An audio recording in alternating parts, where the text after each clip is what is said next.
Fans were excited to see more competition for the podium in the Australian Grand Prix as Mercedes finally seemed to show better pace and were able to outperform Red Bull in some places. However, the RB19 still dominated the track when given a chance, and it seems its speed knows no limits on the straights. Verstappen had an almost 10-second gap to the car in second at one point in the race, and that number would have increased if he were not looking out for his tires. There have even been accusations of sandbagging by other drivers against the team, as people think they are hiding how fast the RB19 really is.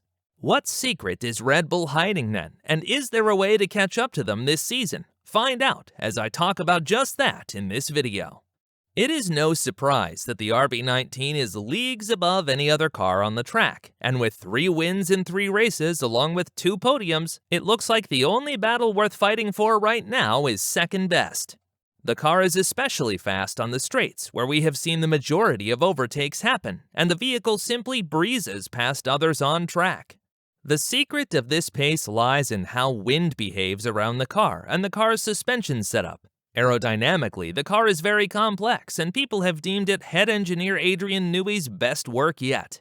The vehicle takes the most advantage of the drag reduction system, and as soon as it gets to under the magic 1-second gap, there is no stopping it. We saw this in action during the Australian Grand Prix when Hamilton was leading and Verstappen followed him in second. As soon as the pair hit the long straight, Max drove past Lewis following the outside line. And even though he took the longer route, there was nothing Hamilton could do to fight for the position. During the Australian Grand Prix, an analysis of the cars during qualifying revealed that Mercedes was faster than Red Bull in the corners, but the RB19 had a higher top speed on the straights. Furthermore, it is not possible to ignore Sergio Perez's race in Albert Park while mentioning Red Bull's pace.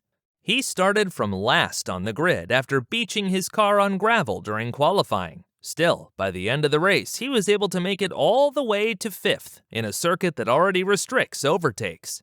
His secret, it seemed, had to do with braking, as he went faster into corners and then had a better exit as well.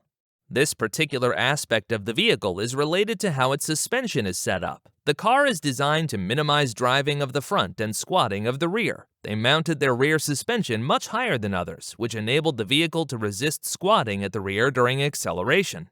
They did a similar thing to the front suspension as well, by using a higher angle of 45 degrees between the 2 mounting points, with the front leg higher than the rear. They minimized the lifting of the nose of the car while braking.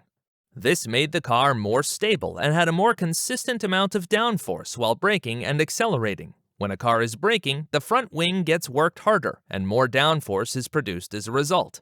This disrupts the aerodynamic balance by bringing it to the front. Similarly, when a car is accelerating, the balance shifts towards the rear, and this causes a rougher transition between braking and accelerating. They also used a more curved tunnel roof to make this transition smoother as well. Furthermore, their rear wing is also designed to benefit the car during DRS, as it pushes the wind in such a way that it's not affected by the stationary wing at all.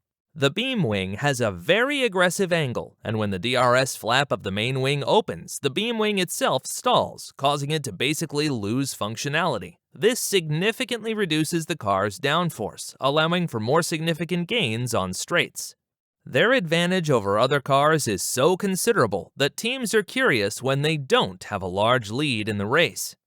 During the Australian Grand Prix, Max maintained a 9 to 10 second lead for the second stint of the race, even though it is proven that the car can go faster.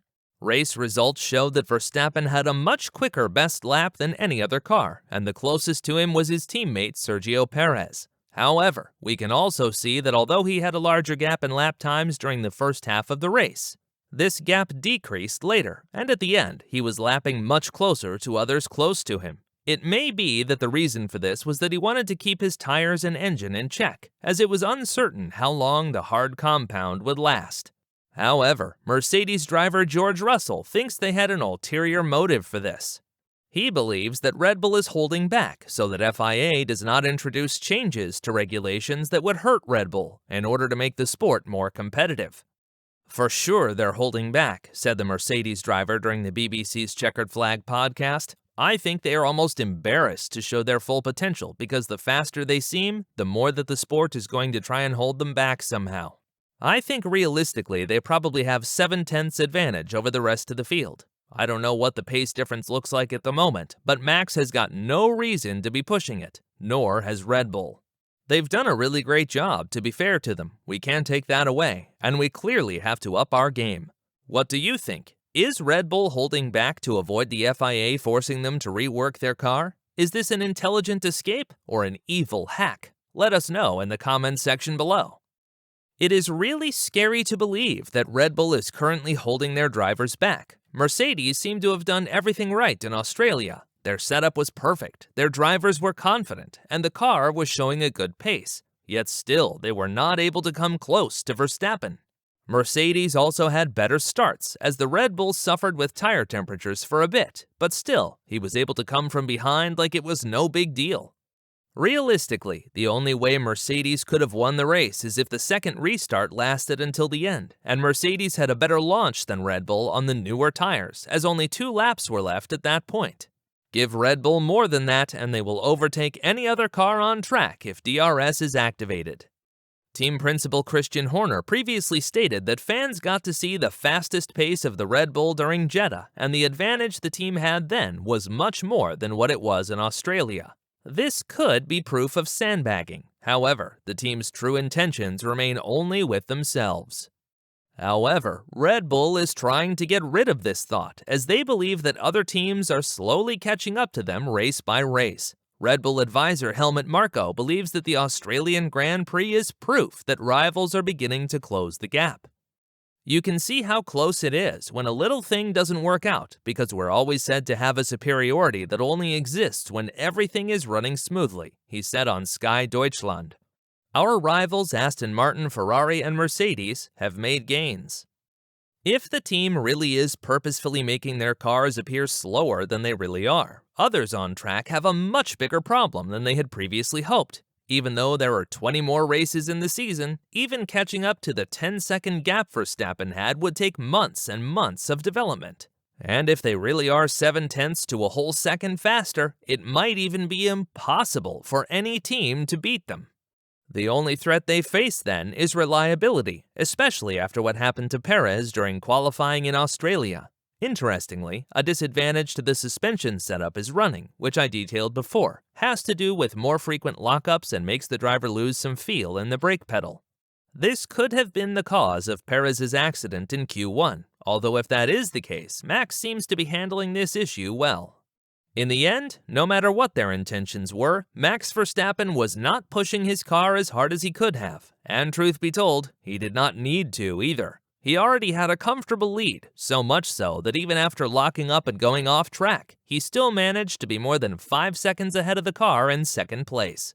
He then increased his lead back up to 8 seconds, which lasted until the red flag was raised a few laps later. Other teams need much more than a perfect setup to catch up to Red Bull right now, as demonstrated by Mercedes.